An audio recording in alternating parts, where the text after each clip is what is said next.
पत्नीला शारीरिक मानसिक त्रास देऊन तिला माहेरून पैसे आणण्याचा तगादा लावणाऱ्या पतीपासून पत्नी अनेक दिवसापासून त्रस्त होती। शेवटी पत्नीने सर्व हकीकत व्यंकटेश कॉलनी येथे राहणाऱ्या शिक्षिकेला सांगितली। पतीचे एका महिलेसोबत संबंध असल्याचे ही तिला सांगितले। यावर शिक्षिकेने SRPF जवान आरोपी शिवाजी भिकाजी वाकोडे याला समजविण्याचा प्रयत्न केला। यावर 5 सप्टेंबरला वाकोडे यांच्या सोबत असलेल्या एका महिलेने फिर्यादी शिक्षिकेला फोन केला, तिला धमकी दिली। त्यातच शिवाजी वाकोडे याला कॉन्फरन्सवर घेऊन त्याने सुद्धा फिर्यादी शिक्षिकेला फोनवर अश्लील भाषेत शिवीगाळ करून तेजाब टाकून चेहरा खराब करतो।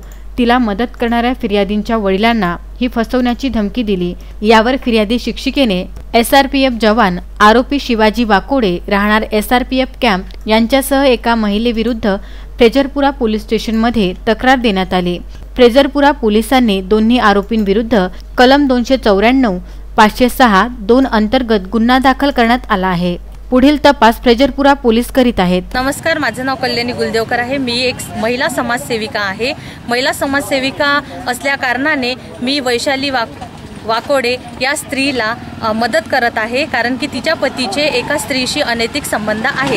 तिचा पती नामे शिवाजी वाकोडे हा पोलीस कर्मचारी SRP ग्रुप क्रमांक 9 बक्कल नंबर 824 असून मी जेव्हा वैशाली वाकोडेला मदत करत आहे तर तो मला वारंवार फोन करून जीवे मारण्याची धमकी देतो आणि त्यानंतर माझ्यावर बलात्कार करून मला मारून टाकण्याची धमकी देतो आणि माझं करिअर खराब करण्याची धमकी सुद्धा देतो। त्याकरिता आज पोलीस स्टेशनला मी फ्रेजरपुरा पोलीस स्टेशनला लेखी तक्रार दिलेली आहे आणि त्या संदर्भात माननीय मेश्राम सरांनी मला मार्गदर्शन केलं। मार्गदर्शन केल्यानंतर त्यांनी माझी तक्रार नोंदवून घेतलेली आहे आणि आरोपीवर गुन्हा दाखल केलेला आहे।